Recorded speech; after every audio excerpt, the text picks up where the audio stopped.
Chapter 15. Damien already expected the hobgoblin's corpse to be harder to process, but his expectations were still surpassed. Despite going for the softest part of its abdomen, it took him 2 aura slashes just to get through the hard parts. He still had to do over 10 minutes of normal cutting just to get through. Yet, even dead, it's still being a pain. When he inserted his arm to grab the heart, the hobgoblin's organs blocked him.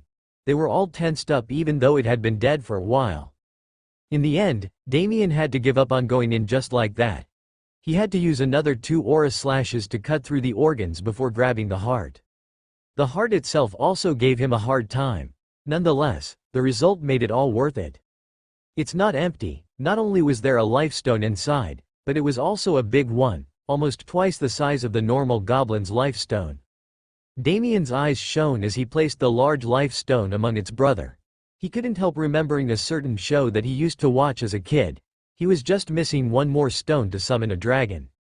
These feel much better still. Though they were definitely not as valuable as those stones, Damien was completely satisfied with his bountiful harvest. Although the majority of humanity desired free rewards, the fruit of effort always tasted the best. Damien wasn't even done scavenging the place to collect the rest of his rewards, but he had no plan of budging from his place. He had forced himself to keep going for so long just for these stones, so Damien had to use them first. Iris. Ah, yes, still in the middle of stealing glances every now and then, Iris was startled to hear her name called out. Are you sure you don't want to watch? Since Iris herself hadn't had the chance to use any kind of resource stone, the skill synchro didn't give Damien much help in that department. Damien did have a few good guesses of how he could use the life stone, but it was easier to rely on the body's owner for help. If you want me to.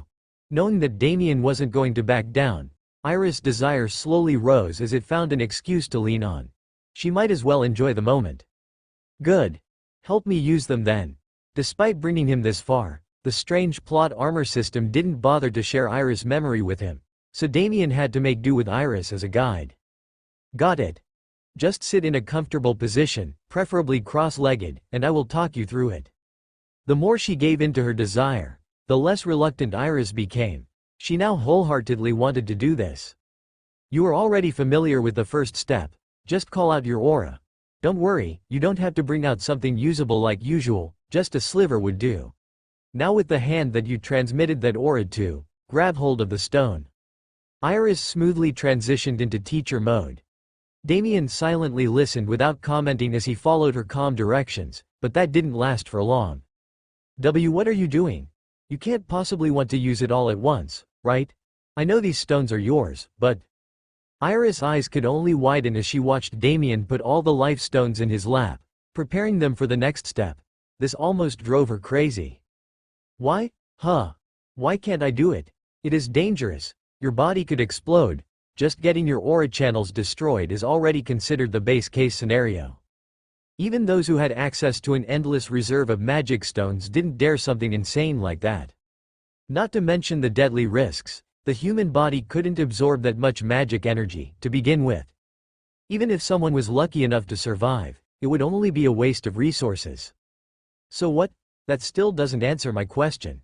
Seeing Damien speaking so illogically all of a sudden, Iris felt somewhat angry inside. However, just as she was about to convince him again, she belatedly realized something. It really doesn't. Damien was someone who had already experienced over a dozen deaths. So why would he worry about something simple like body explosion or destroyed aura channels? At most, these were just special methods of starting another retry. But Iris wanted to retort that Damien would have to undergo the whole battle again, but she felt like was only stabbing herself in the foot. Considering how he only performed better each time, Damien was bound to clear this den more easily. Most importantly, was she even worthy of having a say in this matter? Damien was still the one who did everything on his own. I told you, no buts. Besides, you don't have to worry so much. I'm almost completely sure nothing bad will happen. Damien wasn't being harsh with Iris on purpose, he just wanted to get her into the loop of how things worked. Since she wasn't actually involved in the process, Iris took longer to adapt compared to him. I'm 99% sure. As for his crazy attempt, Damien never really planned to throw away this life. There was a proper reason why he was giving this a try.